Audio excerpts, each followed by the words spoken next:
Hello and welcome to Ask GMBN. This is where we answer your questions about mountain bikes, mountain biking life, riding. So do get them in and yeah, we can go from there. Get those questions in on the comments underneath. Sweet, so the first question comes from Stefan Fiorello. What's wrong with me? Hey Stefan, how you doing? Why don't they make carbon dirt jump bikes? I guess the fastest answer would be that most people buy dirt jump bikes probably couldn't afford them. Yeah, true. Because generally it tends to be a younger style rider, and it's really not really that affordable to have carbon for that sort of bike. You could argue that they're not that strong. As well. Carbon is very strong and resilient, but maybe less so for crashing and things like that. Of which dirt jumping, that goes with the territory. You're going to be crashing, learning tricks. It's as simple as that, which is why steel bikes are king, really, and then alloy as well. Yep. And I suppose also it's not such a it's not against the clock, really. You sometimes see carbon BMXs because power transfer is really important. That's race bikes, though. Yeah, that's a race bike. Rather than a bike that's been jumped hard. Yeah. You see, I doubt there'd be many racers that would jump those bikes in the same way as a dirt jumper would. No, yeah. Pretty different. That said, there is a guy called John Cowan who used to be quite famous in the dirt jump world, and he went out his way a few years back to build some carbon, I think they were just called Cowan bikes, carbon dirt jump bikes, and there's some videos online. I did struggle to find them a while ago. They are floating around somewhere on Instagram of him trying to wreck these things with mallets, sledgehammers, throwing them off balconies, and he could not break them. Yeah. Unfortunately, I think they just ended up being too much money. Yes. It goes back to the original point, I guess. Yeah. All right, so next up's from Curtis Flat Reality. Cool show, guys. When can we next see Martin referee a game of bike with the lads? It's up to Martin, obviously. We all miss you being out there, dude. Yeah. Well, yeah, I mean, why not? The thing is, it's a double-edged sword with Martin. Whilst Martin is amazing at refereeing and riding all the other stuff, also, he lets us have it so bad. And you haven't had a game of bike yet. I haven't. So it's going to happen soon, and you're going to know what's up. I think we should do a group one with EMBN as well. Ooh. Get all of us together. But we need to, if we do EMBN, then Chris is getting involved. Yeah. We'll have to do it on a day that Chris is just steep. Have you ever filled someone's tyres up with water before? Yeah. Perfect. Mum's a word. Yeah. All right, next up, what we got? Can you do garage tours for all the GMBN presenters? Yeah, we can. Those that want to show their garages off. Yeah. I'm going to be doing one over on GMBN Tech soon. We're going to have some new features launching soon. And one of them is we're going to be taking Bike Cave out of the weekly show. And it's going to be a standalone feature. Yeah. And we're going to be looking at cars and vans, all sorts of cool stuff. So I'm going to kick that one off because it's nice and easy to shoot at home. And then we're going to be doing one with our new tech set. So keep an eye out for that as we start building it. Yeah, because I haven't really got I've got a nice toolbox and I've got a work stand. And you've got your van, more importantly. I have got my van, but I haven't got like a garage setup. It's all a bit, I'm still kind of in between. You need to do the van out, I reckon. Yeah, I probably do need to make a good job of it. If you've got any suggestions for Henry's van and how we should kit it out, I'd love to hear from you. Add them in the comments below. Yeah. Feel free to sort of lobby him a bit to make sure he gets on with it. A small preface to that. It's the world's smallest van. It gets a bike in there. You've got to make good use of space. Yeah, efficiency is the key. It can't be like... small and perfectly formed, perhaps. Yeah. Nice. Okay, so in that case, I want to throw to Neil's garage tour. Kind of forgot he did one. Oh, yeah. Actually, that was really good. Just coming up on the screen there.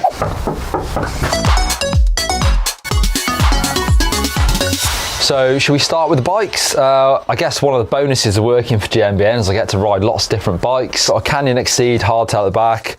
Got the Lux full suspension cross-country bike. That's something I ride a lot in winter actually for training. Behind you we've got my e-bike. So that is my Specialized Canevo. That is my first ever mountain bike that I got in 1995. Who's asking the questions? I'm ready and waiting. Okie dokie. That's me. This is from William Logan. He says, I'm currently fixing up a cheap bike that is not disc brake compatible. However, the fork that I'm using is. Is it worth bothering with disc brakes up front and V-brakes on the rear? Well, yeah, I would say it is because most of your braking power is done on the front end. Yeah, so, true. Just think if you're locking up your rear wheel, it's because there's no weight on the rear of the bike and therefore it's not slowing you down. So that's why your weight distribution on the front wheel is actually doing most of the braking work. So, yeah. Yeah, no, I think it's a good shout. Yeah. And it also means later on you can always upgrade your frame or whatever down the line. So yeah, start with the front first. Why not? Okay, next up's from Leo March. I've got a 2018 On One S36, that's a UK brand, On One, running 26-inch wheels on it. Loads of the top racers are running 29 on the front and 27.5 on the rear. And I was wondering if it's worth doing the same, but with the 650B fork and front wheel, keeping 26 out back.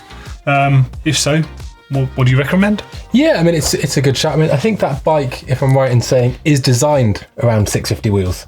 It's not a 26-inch bike. I don't think it ever came in a 26-inch guise. Ah, right, okay. So, I mean, it would probably actually bring it more in line with where they designed or intended the bottom bracket to sit. Is that a hardtail or a full sus? It's a full sus, like 200mm travel, big boy downhill bike. Yeah. Oh, okay, nice. So super cool. I'm quite sure that it was always 650. Yeah. So actually, it'll probably bring it more in line with what they intended. Having a larger wheel up front does make sense for rolling and stuff like that. Yeah, for sure. It's easier to get that rear wheel over onto the edge knobs really when you want to be cornering. Yeah, perhaps if you can, maybe one of your friends has got a 650B front wheel you can try on your bike to see if it works out. You don't want to just go and spend the money without knowing what it's going to be like, if it even makes a big difference for you. Yeah. So give that a go. Wonder what forks you got, because sometimes you can just swap the lowers. Yes. As well, which also save you a pretty penny as well. Yeah. So lots of options really. Yeah, I offset and all that stuff, it makes less of a difference with downhill bikes. They're so slack anyway. Yeah, true. It's not quite the same as it is with a trail bike. Yeah. But yeah, if your mate's got a 650B wheel he can try for size on yours, do that. Right, no, this is quite different. Check out the wheel sizes. You've got a 29-inch wheel up front and a 27.5 at the back. This is quite different to the normal. And it's not just a philosophy, it's there for practical reasons too. Up front is a 30mm rim, on the rear is 35. Now I can only imagine that big 29 wheel is going to be rolling through those collisions up front. And on the rear, that 35mm rim with a big chunky tyre is there for strength, stability and grip. So we have a question from Gert the Clipmaker. Gert the Clipmaker. The infamous Gert the Clipmaker. Yeah. So I have a giant ATX2 and I'm a beginner. Any good upgrade ideas? Where do you start? There's loads of upgrade. You've got to think what you want out of your bike. For example, do the tyres work where you are? If they don't, then changing your tyres is a logical upgrade to do on your bike. Yep. If your brakes aren't powerful enough for you, you could look at changing the brake pads themselves, or you could go for slightly bigger rotors. You know, you don't need to go as far as getting a new brake. Yeah, you know, there's loads of smaller upgrades you can do to really change the feel of your bike, I think, without going crazy, and even just getting the suspension tuned up, get them serviced. It can help big time. I'd also say that maybe if you were, it depends how long you intend on keeping the bike. Because if you're going to spend a really expensive upgrade when you intend on upgrading the bike in a year or two anyway, like immediately I'd say, one of the things that's improved or maybe enjoy my riding so much more is a dropper seat post. But compared to the overall value of the bike, that could be very, very, 80-90% of the value of the bike maybe even. Yeah, but that said, you can get dropper seat post second hand. Oh yeah, I reckon. true. Yeah, and you're right. I think a dropper seat post probably changes the effect of your riding on the bike more than any other single thing does. It just makes it much more fun. Yeah. That's how I kind of. Yeah, it won't hold you back. Yeah, so you haven't got a dropper post, definitely consider one of those. Okay, next up is come from Carson S. I had to take off the rear tyre off my back of my bike last week, so it wasn't lined up with the brake pads. I guess it means his rear wheel. And since I put it back on, I've been having trouble with the rear axle. It's got a quick release lever, but I can't find the sweet spot between too tight, basically too loose and all that sort of stuff. Any ideas what I'm doing wrong and how I might fix this? So it could be a couple of things. Sometimes when the hub isn't torqued correctly with the cones, it kind of means that when you torque up that lever, you're then doing the work that should be done in the preload of the bearings anyway. As if it's slightly bigger or slightly smaller because of what you've done with it. Okay. Yeah, that might be it. Also making sure that if you took out that quick release lever, that you put the things back in the right order. Sometimes those springs can go on the wrong way and they can just foul. Yeah, so you feel like you're getting it tight, but actually, in reality, you're not. Yeah, and with regards to position, do you mean like in line with the fork or the chainstays of your bike or something like that?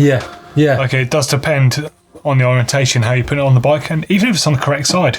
Yeah. Because you can run a quick release on the rear wheel of the bike, you could run it on right or left. Yeah, true. And sometimes the material of the quick release differs as well. Sometimes like the really soft metal ones, they just kind of wobble loose over time. It might have been that it was just like, held there by luck or chance more than anything. And then you've taken it apart and it's just, couldn't get that same like right amount of torque on the threads. Yeah, I don't know. I'm not sure that you want a quick release to be on there by luck. No, but you know what I mean? Like sometimes like you tighten stuff up and it's just like all good. And they tighten up again and it doesn't stay as well. Yeah. So. Also check there's no obvious damage to it as well, because it's a pretty simple system. It's like a lever on a cam. And if it's not closing properly, then that's dangerous. It needs to fully close for the cam to essentially lock it all together.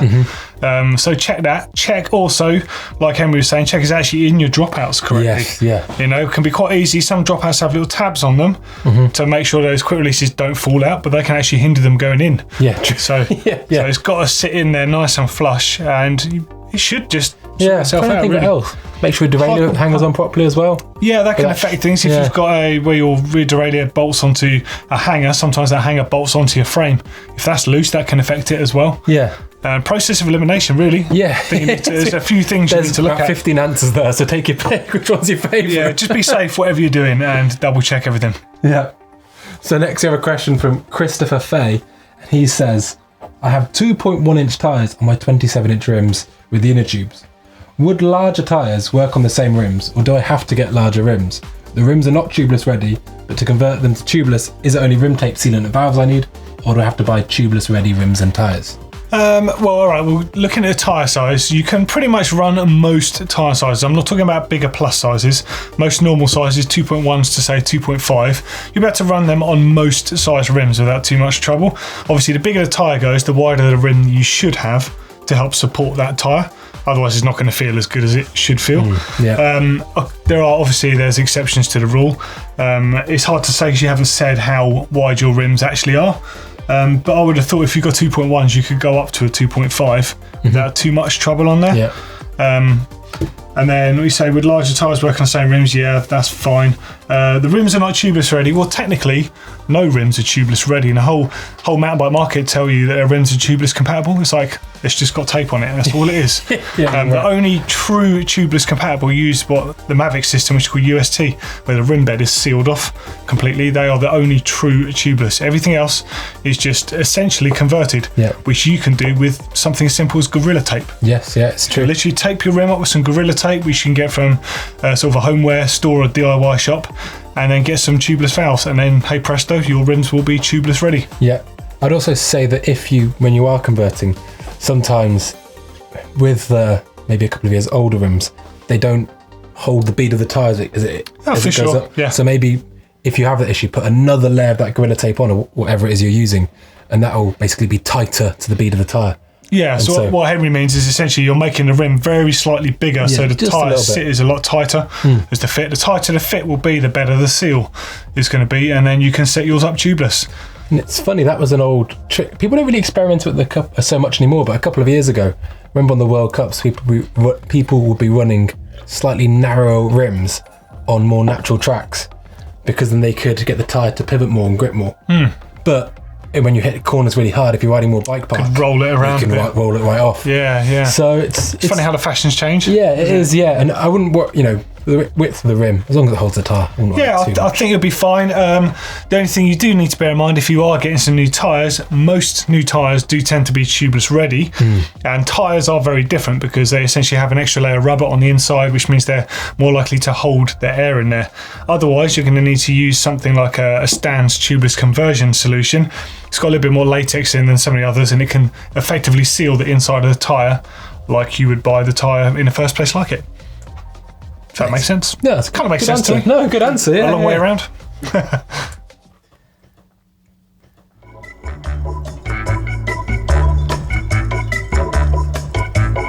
it my go? I think it's my go, isn't it? My go. All right, so this one's from John Styles.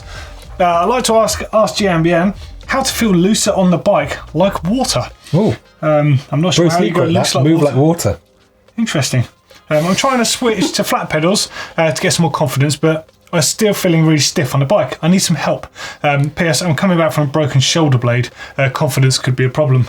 That clearly could be a problem. Yes, I would imagine so. That's a big one, yeah. I guess if you're trying to switch your pedals first, if we look at that, I would say the best thing to do is ride something that's really familiar, that you know what it feels like in clip pedals before flat pedals. Yeah. So the more you know the trail and the more you know your bike, then you're going to be able to adapt and find out what's going on and where. Yeah. It's funny, the thing that if I'm ever feeling not that comfortable, say if I hop on my bike to go for a ride, and everyone has those days where you don't feel immediately at one man and machine. Yeah. But I'll always just do cutties and mess around for a bit. Yeah, just have a And little it play just on the makes bike. me feel like, remind me where the bike is, and makes it feel like an extension of my body. That's a really good point, And actually. I would say yeah. cutties are such a good thing for getting used to grip levels, foot position, weighting. They're just a great warm-up exercise. I'll always do them on the way to the Do you know trail. what? Above all, they're fun. They're fun, yeah. Having good like a fun boss, is the key yeah. to sort of relaxing you on the bike before you go for a ride. Think of it as stretching before running or something. Yeah, It's the same sort of totally. thing. Some wheelies, some skids, all that sort of stuff. And It's a good shout. you'll often see some really top athletes. You always see the shots of them on their turbo trainers at races, but actually they do that for a bit, and pretty much everyone goes off and just does skids and wheelies and cutties, because it's such a great way to feel the bike. Settle you in, I guess. Settle onto you the in, bike. yeah. And like some of the stuff you see at the top of races is gnarly. Like they're riding proper street stuff on their downhill Yeah. bikes. It's so cool. Someone like Win Masters, like he's just on the back wheel everywhere. Imagine him in a game of bike. Yeah. Oh, yeah. who thinks we should get Win Masters up against Blake in a game of bike? In that- Let's stitch Blake up. In that video that came out with Elliot Heap the other day. Last year at the top of Fort Bill, Elliot and Win did have a game of bike at the top way. to warm up. Just an unofficial Just game an of bike. unofficial game of bike. There's about 100 people watching. It was so sick. Yeah. There's this ledge that's probably about that high, and it started off just getting onto it, and then before it ended, it was manualing to nose bonk 180 to back. Just so on downhill bikes. Yeah, nice. So it was sick. Yeah. Maybe a downhill bike, a game of bike. Yeah. Totally. Yeah. It's so hard to ride for that sort of stuff. hard, yeah. Actually makes it good Like fun. an oil tanker. But yeah, the point is just try and have a bit more fun, relax yourself. Mm-hmm. When it comes to an injury, that's a kind of block that you need to kind of just not worry about, really. If you're thinking about the injury and you're anxious about it, you're going to be stiff on the bike Yeah. and not comfortable. So just concentrate on having fun, and your flow will kind of come back a bit. Yeah. I guess flow is what you're looking for. Talking about that water reference, Yeah. Bruce Lee reference that you were talking about that I've never heard before. But yeah, just relax, enjoy yourself, and it will all come along with that. And whilst we're here, we're just going to throw out some beginner mistakes and how to avoid them. Essential video, check it out. So this is some of the most common mistakes you're likely to make when you start mountain biking and how to avoid them.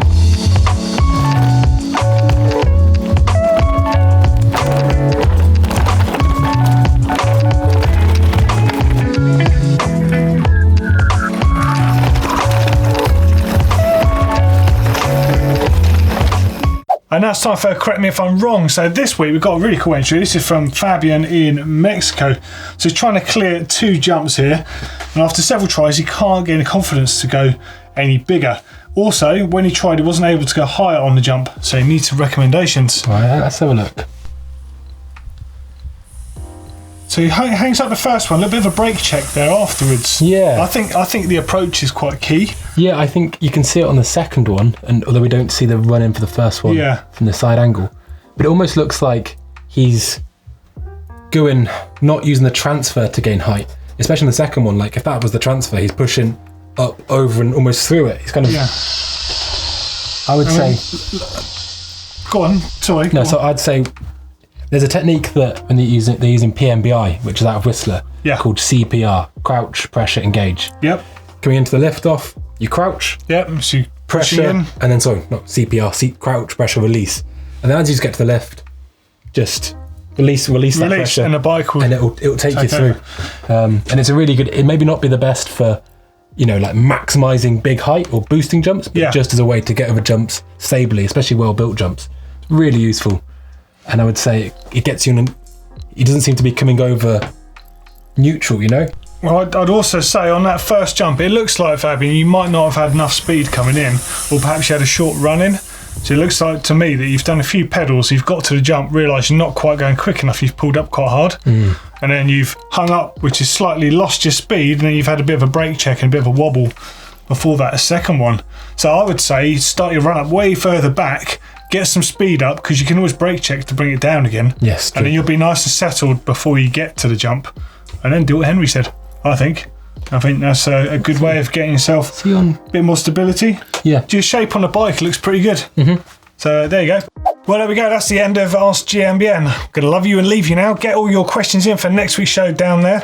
And I'm going to throw you over to the Kurt Voorhees bike check over on GMBN right here. That was super cool. Real kind of Godfather, eh? Oh, yeah, it's mega. And I'm going to throw you to what you can learn from the pros, a video we did a few weeks back. Yes, Plenty of great tips in there. As always, don't forget to give us a huge thumbs up here at GMBN, and don't forget to click that subscribe button and share our content. Cheers, guys. Thanks.